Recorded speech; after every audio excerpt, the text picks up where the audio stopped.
আওয়ামী লীগের সন্ত্রাসীদের হামলায় আবুল কাসেম 20 বছর বয়সের ছাত্র, সে আজকে মারা গেছে। বিকাল 3টার দিকে ঢাকা মেডিকেল কলেজ হাসপাতালের নিবিড় পরিচর্যা কেন্দ্রে তার মৃত্যু হয়েছে। আর এটা নিশ্চিত করেছেন ঢাকা মেডিকেল কলেজের যিনি পরিচালক আছেন ব্রিগেডিয়ার জেনারেল মোহাম্মদ আসাদুজ্জামান। আর কাসেমের মৃত্যুর বিষয়টা নিয়ে বৈষম্যবিরোধী ছাত্র আন্দোলনের হাসনাত আব্দুল্লাহ তিনি বলছেন যে গাজীপুরে আওয়ামী সন্ত্রাসীদের হামলায় কাসেম শহীদ হয়ে গেছে। প্রতি বিপ্লবের প্রথম শহীদ আমার এই ভাই। ইন্টেরিয়াম আওয়ামী লীগ নিষিদ্ধ করতে হবে। কইরা দিল ধরেন আওয়ামী লীগ নিষিদ্ধ, আমরা ধরলাম আওয়ামী লীগ নিষিদ্ধ করে দিল, তো কাসেমরে আপনারা ফিরে আনতে পারবেন? বাংলাদেশে হয় কি যে আবেগে বাঙালি আমরা,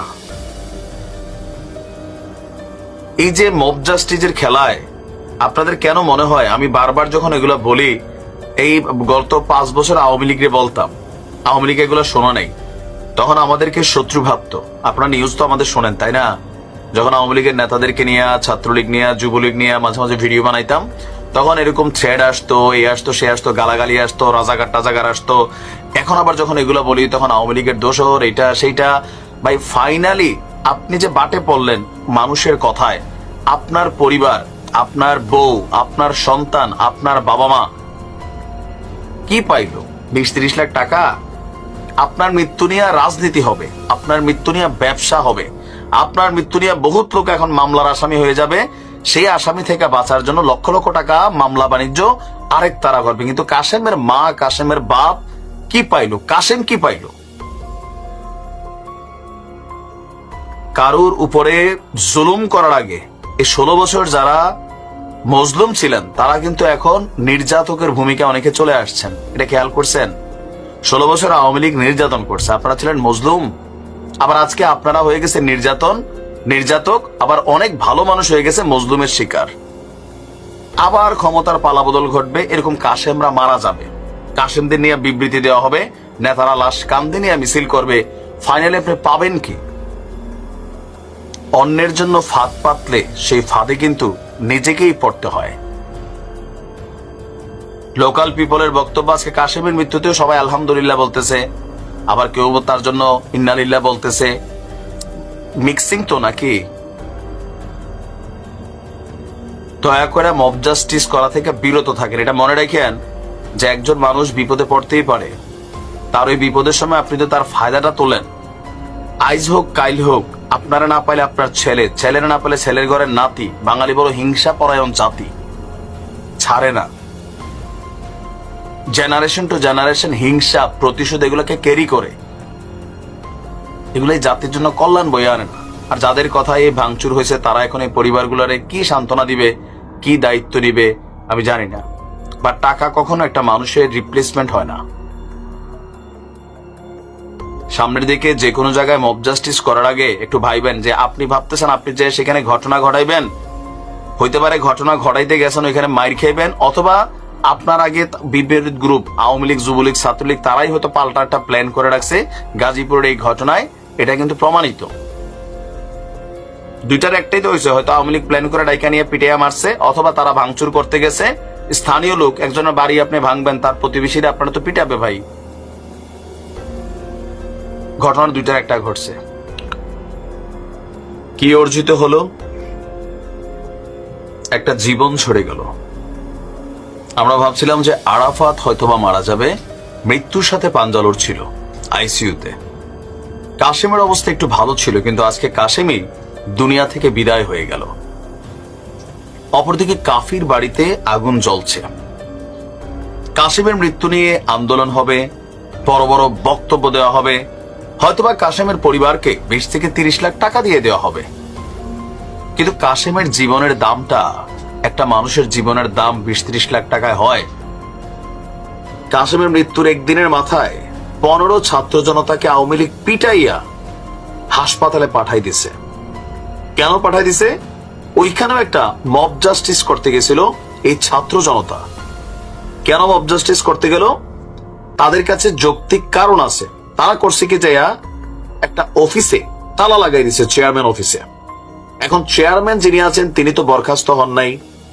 তিনি যদি মামলার আসামি হয়ে থাকেন পুলিশ তাকে গ্রেপ্তার করবে, লোকালি আইন শৃঙ্খলা বাহিনী আছে, কিন্তু আপনারা দৌড় দিয়ে যায় যে মব জাস্টিস, এটা কিন্তু ডক্টর ইউনূস শক্তভাবে না করছে, ছাত্র উপদেষ্টারা শক্তভাবে না করছে। একটা নতুন খেলা শুরু হয়েছে, এই খেলাগুলো বন্ধ করা দরকার। যদি আপনারাই বিচার করে ফেলেন, তাহলে ইউনূস সরকার হাতে চুরি করে বসে থাকুক। কারণ এই ঘটনাগুলো ঘটার পরে এই যে মারামারির ঘটনা ঘটছে, আওয়ামী লীগ কিন্তু মাঝে মাঝে গর্জন দিচ্ছে। এখন কিছু গর্জন ব্যক্তিগত কারণে দিচ্ছে। আপনি কারো বাড়িতে হামলা করবেন, তো সে যদি আপনারে মারে, তখন আপনি বলবেন যে আওয়ামী লীগ আমারে পিটাইছে, কিন্তু আপনি তার বাড়িতে কেন গেলেন? বিষয়টা তো যৌক্তিক হইতে হবে নাকি? আপনি একটা চেয়ারম্যান অফিসে গিয়ে তালা ঝুলাই দিবেন কেন ভাই? আইন আছে, আদালত আছে। চেয়ারম্যান অন্যায় করলে থানা পুলিশ এটার বিরুদ্ধে ব্যবস্থা নেবে। ঘটনার প্রেক্ষাপট হচ্ছে যশোরের কেশবপুরে। দেখেন, মব জাস্টিস বন্ধ করতে হবে। ছাত্র জনতা মানে এই না যে আমার যা খুশি মন চায় তাই করবো। তা আপনার মধ্যে আর ফ্যাসিবাদ আওয়ামী লীগের মধ্যে পার্থক্য কোথায়? ছাত্রলীগের মধ্যে পার্থক্য কোথায়? এগুলা খেয়াল রাখবেন। যশোরের কেশবপুরে সাগরদাড়ি ইউনিয়ন পরিষদ চেয়ারম্যানের কক্ষে তালা দেয়াকে কেন্দ্র করে আওয়ামী লীগ এবং ছাত্র জনতার মধ্যে সংঘর্ষ হয়েছে। এতে 22 জন আহত হয়েছেন, যার মধ্যে 14 থেকে 15 জনই হচ্ছে ছাত্র জনতা। আপনার গতকালকে দুপুরে সাগরদাড়ি ইউনিয়ন পরিষদের সামনে এই ঘটনা ঘটেছে। আহতরা হলেন ছাত্র জনতার পক্ষে ইউনুস হোসেন, আবু সাইদ, মেহেদি হাসান রনি, সাগর, রকি, গোলাম মুস্তফা, আকাশ, নাইম এবং চেয়ারম্যানের পক্ষে তার ভাই কাজী মুজাহিদুল ইসলাম পান্না এবং কাজী মাঝারুল ইসলাম সোনা সহ কয়েকজন। ভাইয়ের বিপদে ভাই আগে আসছে। আচ্ছা, ঘটনার প্রেক্ষাপট কি? স্থানীয়রা বলছে যে সাগরদাড়ি ইউনিয়ন পরিষদের চেয়ারম্যান আপনার ও উপজেলা আওয়ামী লীগের সাংগঠনিক সম্পাদক কাজী মুস্তাফিজুল ইসলাম মুক্ত নিয়মিত ইউনিয়ন পরিষদ কার্যক্রম পরিচালনা করে আসছেন। বুধবার দুপুরে স্থানীয় ছাত্র জনতা পরিষদে গিয়ে চেয়ারম্যানের কক্ষে তালা ঝুলাই দিছে। বিষয়টি জানতে পাইরা চেয়ারম্যানের পক্ষের লোকজন আপনার ইউনিয়ন পরিষদের সামনে উপস্থিত হয়ে তালা খুলে দেওয়ার দাবি জানায়। তো এই সময় ছাত্ররা একটু চার্জে ছিল, তো আওয়ামী লীগের যারা এখানে ছিল চেয়ারম্যানের লোকেরা চার্জটা কমাই দিছে। আর এই কমাকমের মধ্যে কি হয়েছে, 9 জন এই মুহূর্তে হাসপাতালে ভর্তি, 15 জনের অবস্থা আশঙ্কাজনক। এখন এই বিষয়ে জেলা ছাত্র দলের যিনি সহসভাপতি আছেন তিনি বলছেন যে এই চেয়ারম্যান স্থানীয়ভাবে আওয়ামী লীগের পক্ষে কাজ করছেন। এমন খবর ছড়িয়ে পড়লে ছাত্র জনতা ঐক্যবদ্ধ হয়ে ইউনিয়ন পরিষদে গিয়ে চেয়ারম্যানের কক্ষে তালা ঝুলাই দেন। তো এই অধিকার ছাত্র জনতারে কে দিল? আগে ছাত্রলীগ এটা করত, আওয়ামী লীগ এটা করত, যুবলীগ এটা করত, রাষ্ট্রীয় আইনের বাইরে এ সকল কর্মকাণ্ড করত। তো এখন ছাত্র জনতা তাদের মন চাইলে তারা গিয়ে তালা ঝুলাই দিবে। একটা চেয়ারম্যান অফিসে সরকারি কাজে এটা তো বাধা দেওয়া। একজন চেয়ারম্যান, তিনি একজন পার্ট অফ গভর্নমেন্ট, মানে সরকারের একজন কর্তা। তো চেয়ারম্যান যদি কোনো অন্যায় করে থাকে, আওয়ামী লীগের কার্যক্রম করে থাকে, এই মুহূর্তে তার বিরুদ্ধে থানায় যান, উপজেলা পর্যায়ে যান, লিগেলি কমপ্লেন করেন। কিন্তু আপনি দৌড় দিয়ে সেখানে তালা ঝুলাইতে আসছেন, তো আপনাকে ছেড়া দিবে? আজকে এটা যে কোনো কেউ হোক, আওয়ামী লীগ বলতে কথা না, আপনি গিয়ে তালা ঝুলাই দিবেন? ভাই, এটা সরকারি কাজ তো এটা নাকি? তো এরকম মব জাস্টিস করতে গেলে এগুলা ঘটবে, এগুলা মাথায় রেখা। সাগরদাড়ি ইউনিয়ন পরিষদ চেয়ারম্যান যিনি আছেন তিনি বলছেন, আমি নিয়মিত ইউনিয়ন পরিষদে কার্যক্রম করে আসছি। বুধবার ইউনিয়ন পরিষদ বন্ধ থাকার সুযোগে প্রতিপক্ষরা আমার কক্ষে তালা ঝুলাই দেয়। এই সময় এলাকার সাধারণ জনতা তালা খুলে দেওয়ার দাবিতে ইউনিয়ন পরিষদের সামনে জড়ো হলে তাদের উপর ছাত্র জনতারা হামলা করে। আর এতে আমার 2 ভাই সহ 7 জন আহত হয়েছেন। তো আমাদের ওসি সাহেব বলছেন, সংঘর্ষের খবর পেয়ে পুলিশ এবং সেনাবাহিনী পরিস্থিতি শান্ত করে অভিযোগ পেলে আইনানুগ ব্যবস্থা গ্রহণ করা হবে। অনেক এলাকায় আমাদের ছাত্র জনতারা অনেক ভালো কাজ করছেন, লোকালি চাঁদাবাজি বন্ধ করছেন, অনেক ধরনের পজিটিভ কাজ করছেন।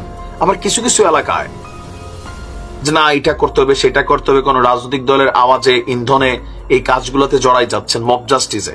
সরকার কিন্তু খুবই হার্ড লাইনে ডেভিল হিসাবে কিন্তু ট্রিট করবে। বাইরে এটা মাথায় রেখেন। আপনার অভিযোগ থাকতে পারে আওয়ামী লীগের কোন সন্ত্রাসী হোক, অপরাধী হোক, থানা আছে, পুলিশ আছে, আইন আছে। আপনি মব জাস্টিস করতে গিয়ে মাইর খাবেন, আমার দৃষ্টিতে এটা কোনো বিচারের সুযোগ নাই। কেন? আমি কেন মারতে যাব? ভাই গেলে তো আমরা মাইরা দিবেই। আইন আছে, সেনাবাহিনী মাঠে ডিপ্লয়েড আছে, ডেভিল হান্ট চলছে, তাদেরকে তথ্য দিন। আপনি না, এই সংস্কৃতি ভালো না, বিপদ ডেকে আনবে অদূর ভবিষ্যতের জন্য। কাশেমরে দেখে শিক্ষা নেন, কাফিরে দেখে শিক্ষা নেন। বলছে দেশের ভেতরে যে যুদ্ধের খেলা শুরু হয়েছে সেই যুদ্ধ আসলে কবে বন্ধ হবে? যত দিন যাচ্ছে পৃথিবী একে অন্যের সাথে যুদ্ধে জড়িয়ে যাচ্ছে। আর বিশেষ করে যুদ্ধবাজ একজন প্রেসিডেন্ট যখন মার্কিন যুক্তরাষ্ট্রের ক্ষমতায় আছে, ক্ষমতায় বসে একের পর এক ঘোষণা দিচ্ছে যেগুলো নিয়ে আরবদের মধ্যে ঐক্য তৈরি হলেও ইউরোপের মধ্যে বিভাজন তৈরি হচ্ছে। পুতিন কাকু বিশাল এক যুদ্ধের প্রস্তুতি নিচ্ছেন, সক্ষমতা বাড়াচ্ছেন। চাঞ্চল্যকর তথ্য আসছে ডেনমার্ক থেকে যে আগামী 5 বছরের মধ্যে এই ট্রাম্প ক্ষমতায় থাকতে ইউরোপ এবং রাশিয়া সামরিক সংঘাতে জড়িয়ে যেতে পারে। গোটা ইউরোপের সাথে রাশিয়া, এখন রাশিয়া তো একা না, ইরান আছে, উত্তর কোরিয়া আছে, চীন আছে, আরো বেশ কয়েকটা রাষ্ট্র কানেক্টেড আছে আপনার রাশিয়ার সাথে। ডেনমার্কের প্রতিরক্ষা গোয়েন্দা সংস্থার এক প্রতিবেদনে বলা হচ্ছে যে ইউক্রেন যুদ্ধে যুক্তরাষ্ট্র যদি রাশিয়াকে সমর্থন না দেয়, ধরেন ট্রাম্প যদি রাশিয়াকে সমর্থন না দেয় এবং ন্যাটোর মধ্যে বিভাজন দেখা দেয়, তাহলে ইউরোপে বড় ধরনের যুদ্ধ বেঁধে যাবে। আর রাশিয়া এই সকল বিষয়কে মাথায় রেখে ইতিমধ্যেই নিজেদের সামরিক সক্ষমতা বাড়াতে বেশ কিছু কাজও করেছে। 2022 সালের যে যুদ্ধ শুরু হয়েছে সেখানে পাল্টাপাল্টি নিষেধাজ্ঞার পরে আপনার এখানে একটা ইউরোপের সাথে কোল্ড ওয়ার চলছে রাশিয়ার। আর এর পরপরই আপনার ডেনমার্কের প্রতিরক্ষা গোয়েন্দা সংস্থা এই ইঙ্গিত দিল যে আগামী 5 বছরের মধ্যে পুরো ইউরোপের সাথে রাশিয়া এবং তার মিত্র শক্তিরা একটা যুদ্ধে জড়াবে। দেশটির গণমাধ্যমে প্রতিবেদন বলছে ইউক্রেন যুদ্ধ শেষ হলে বা কোনো কারণে আটকে গেলে কিংবা সামরিক জোট ন্যাটোর মধ্যে যদি বিভাজন দেখা দেয় তাহলে রাশিয়ার সঙ্গে আঞ্চলিক সংঘাত ঘটবে। এখন কেন এই আশঙ্কা? আপনার ট্রাম্প ক্ষমতায় আসার পর ডেনমার্ক, তারপর হচ্ছে আপনার কানাডা, মেক্সিকো, আরো বেশ কিছু রাষ্ট্রের সাথে একটা সাংঘর্ষিক অবস্থানে জড়িয়ে গেছে। ইভেন এই সকল রাষ্ট্রগুলোর উপরে শুল্ক, ভ্যাট, কর অনেক গুণ বাড়াই দিছে। ইভেন ন্যাটোকে কিন্তু চালাই হচ্ছে আমেরিকা, বিশাল একটা ইনভেস্টমেন্ট লাগে। তো এত বছর ন্যাটোর অন্তর্ভুক্ত যে সদস্য রাষ্ট্রগুলো 30-31টা আছে, যে নির্ধারিত টাকাটা যুদ্ধ তা আপনার দেশে লাগুক না লাগুক আপনি এই ন্যাটোকে টাকা দিতে হবে, এটা সবাই দিত না। ট্রাম্প এসে বলছে যারা দিবা না তাদেরকে রাশিয়া দিয়ে সাইজ করাবো, সেটা বলছেন। তো এরকম বিভিন্ন কারণে ন্যাটোতে বিভাজন ঘটতে পারে, আর যদি ঘটে রাশিয়া এটার ফায়দা তুলবে, এটাই বলছে আপনার ডেনমার্কের এই গোয়েন্দা সংস্থা। বলা হচ্ছে ইউক্রেন যুদ্ধে যুক্তরাষ্ট্র যদি ন্যাটোকে সমর্থন না দেয় ন্যাটোকে, তাহলে রাশিয়ার কাছে জোটটি দুর্বল হিসাবে বিবেচিত হবে। এটা বাস্তব। আমেরিকা যদি ন্যাটোর কাছ থেকে সরে যায় তাহলে বাকি যে রাষ্ট্রগুলো আছে রাশিয়ার কাছে আসলে বাচ্চা। তাছাড়া উত্তর মেরু নিয়ে রাশিয়ার সঙ্গে ন্যাটোর উত্তেজনা দিনে দিনে বৃদ্ধি পাচ্ছে। আর ইতিমধ্যেই রাশিয়া নিজেদের সামরিক সরঞ্জাম আধুনিকীকরণের পাশাপাশি উৎপাদন কার্যক্রম ব্যাপক আকারে বাড়িয়েছে। তবে এখনোই রাশিয়া কোন রকম সংঘাতে জড়াবে না এমনটাও মনে করছে গোয়েন্দা সংস্থাটি, কারণ এই মুহূর্তে একটা বড় ধরনের যুদ্ধ ইতিমধ্যেই তারা আপনার কানেক্টেড হয়ে আছে। তো ডোনাল্ড ট্রাম্প ক্ষমতায় আসার পর ইউরোপের সাথে সম্পর্কের বিভাজন, ন্যাটোতে ফান্ডিং, সকল কিছু মিলিয়ে পুতিনের জন্য একটা সুদিন হয়তো আসলেও আসতে পারে। তবে দিন শেষে ট্রাম্পের মাথা ঠিক নাই, যে কোনো সময় যে কোনো ভূমিকা নিতে পারে। আর রাশিয়ার সাথে এই মুহূর্তে একটু পজিটিভ সম্পর্ক আমরা দেখছি। তবে রাশিয়া বলছে পরিস্থিতি যাই হোক, নিজেদের সার্বভৌমত্ব রক্ষায় যে কোনো পরিস্থিতিতে যে কোনো যুদ্ধে জড়ানোর সক্ষমতা রাশিয়ার আছে।